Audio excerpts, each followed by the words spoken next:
What's good, Joel? Shagaman. Welcome back to my channel. Make sure you leave a like, comment, and subscribe. And if you're new, make sure you subscribe. I'm trying to hit 1,000 subscribers. The next subscriber helps. But before we hit 1,000, we gotta hit 500. And I need like 17 more. So we're real close. So just subscribe to the channel if you like NBA stuff. I talk about the NBA a lot.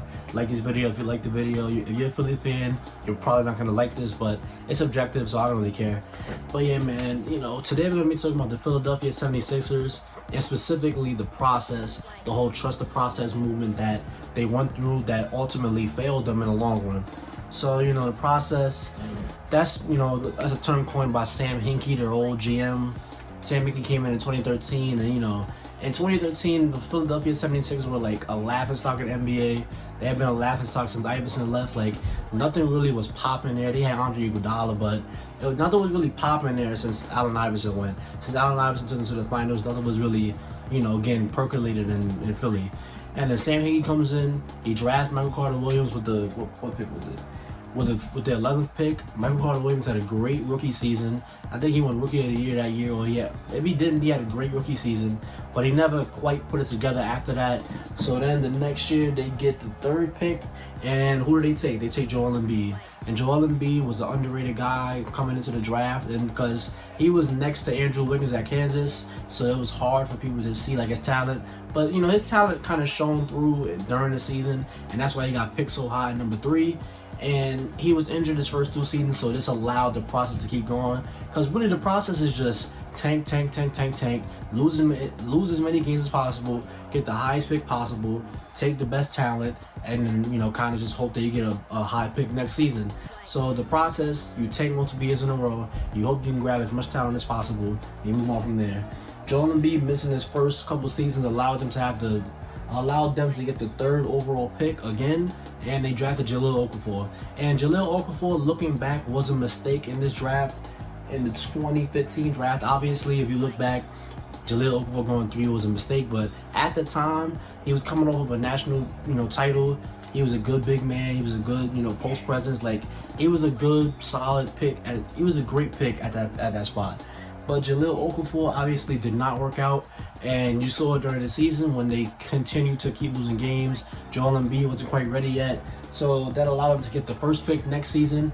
Who do they take? They take Ben Simmons. I know Ben Simmons is not a big, dude in Philly right now, but they took Ben Simmons, and I still think Ben Simmons is very talented. Obviously, he was the pick in 2016. Ben Simmons was the pick, and I really like that pick a lot. And Ben Simmons was also injured coming into the league, so he missed his first season. He won Rookie of the Year the next season, but he came into the league very injured. Joel Embiid then came and started playing games, started getting things buzzing in Philly. Then everybody's talking about, oh, they got something brewing in Philly. And not Ben Simmons. Joel Embiid had a really good rookie season, which was really his 2nd season, and he almost won Rookie of the Year, but lost to Malcolm Brogdon. But it was showing you that there is some talent in Philadelphia. And then with Ben Simmons being out and Joel Embiid not playing as much minutes and as much games as you would hope him to play, they were able to get the Markelle Fultz at number 1 pick. And they traded with the Celtics for that, which we'll talk about, but they traded for Markelle Fultz, and at the time, Markelle Fultz was the pick right there. They really loved him. They really loved him coming out of, college. And, he was supposed to be their point guard of the future. He's supposed to be the scoring dynamo he was in high school and college. But somehow, some way, he got injured.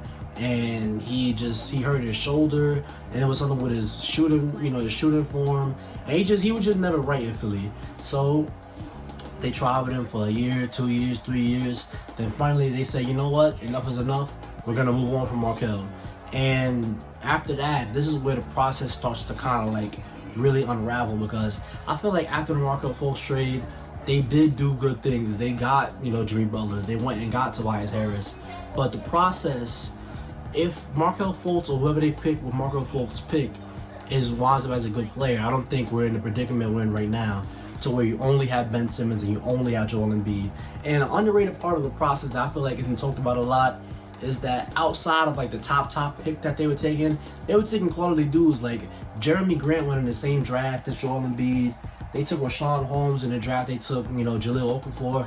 They were taking quality guys. If you look at NBA today, Rashawn Holmes and Jeremy Grant are 2 very good NBA players. They're 2 very good defenders. They're 2 very good dudes that Philadelphia would love to have right now. They took Mikal Bridges the next year. They took Landry Shamet. Like, those are guys they would love to look back and they would love to have.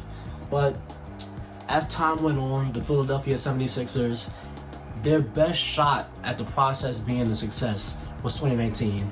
They had enough talent to draw in, big fish, not big fish free agents, but they had enough talent to where they could let go of some in order to bring in a trade. Like, they traded for Jimmy Butler, and then they traded for Tobias Harris, as I said.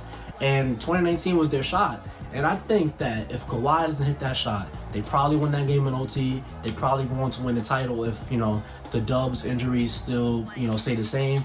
But when Kawhi hit that shot and then they lost Jimmy, it was kind of like shaky from right there. It was already kind of teetering, but now we're looking at the process and it's like, And then when Sam Hinkie got forced out by the NBA because they didn't like the tanking thing and they forced him to resign or forced him to get fired or something, then they hired Elton Brand. Elton Brand then goes ahead and gives Al Horford a way bigger payday than he deserved. And after that, it was just like they were losing to the Celtics. Ben Simmons gets injured in the playoffs. And it's just like, bro, what happened in Philly? Like, they were just doing so well. They had so much talent. But Markelle Fultz was really the domino that started this whole failed process thing. And, in 2020, Ben Simmons got hurt in the bubble. And then, the Philadelphia 76ers, they get swept by the Boston Celtics. And there ain't nothing you can do about that. But the next season, they are number one in the East for most of the year. They wound up being they were number one in the East for the entire year, and they face the Wizards, they destroy them. Then they go on and they face who else did they play? Oh, they go on and they face the Atlanta Hawks, and somehow, some way, credit the Atlanta Hawks, but I don't think that the 76ers should have lost. They lose the series, and it's because Ben Simmons is afraid to, drive to the rim, afraid to be aggressive. He's dropping single-digit points in conference finals games. He's letting, I feel like he played well on defense there, but you really want your second star to be able to do something on offense that will really help your team out. And, Ben Simmons, the relationship between Ben Simmons and Philadelphia will never be the same. Because right after they lost, you got Joel Embiid saying, "Oh, I blame." He didn't say this outright, but it's like a paraphrase. He basically said, "I blame Ben for this." He said he passed a wide open dunk and we made one free throw. That's where the game turned. They asked Doc Rivers like 20 minutes after the game was over, "Do you think Ben Simmons is a championship point guard?" He says no.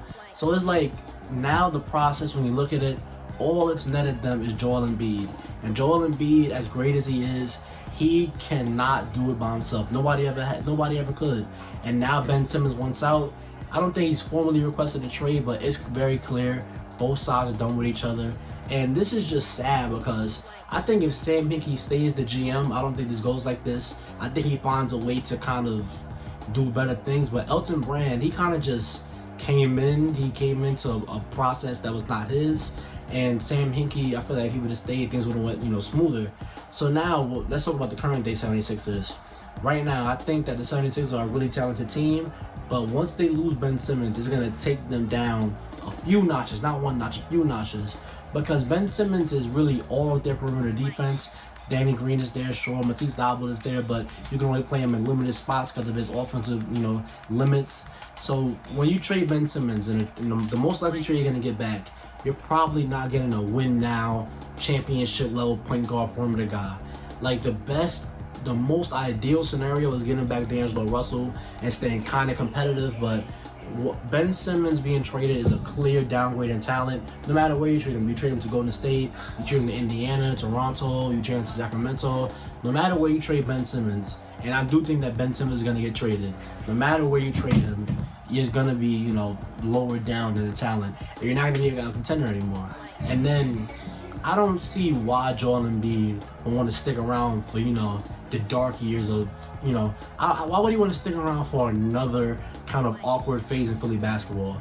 So I think that a Ben Simmons trade could ultimately lead to a Joel Embiid, free agent departure. And I just think that the process failed because Markelle Fultz, he just wasn't the guy. He got injured, but then once you let Jimmy go, it was just kind of like, I don't know about this. So yeah, the process, it definitely failed. It's really sad to see. I still believe in Ben Simmons. I think had they not made those comments, you know, Doc Rivers, Danny Green, and Joel Embiid, I think this relationship could work out. But once those comments were made, it's just like, why would you ever want to return to a toxic situation like that? But, you know, it is what it is. The process failed. It's sad to see, but, you know, that's basketball. That's life for you, man. It's failure. But yeah, man, if you stay to this video, let me know what you think in the comment section down below. What do you think about the process? Where do you think Ben Simmons is going? Where do you think the Philadelphia 76ers is going to finish next season? But yeah, if you stay to this video, thank you. Don't forget to like, comment, and subscribe. And I'll see you on the next one.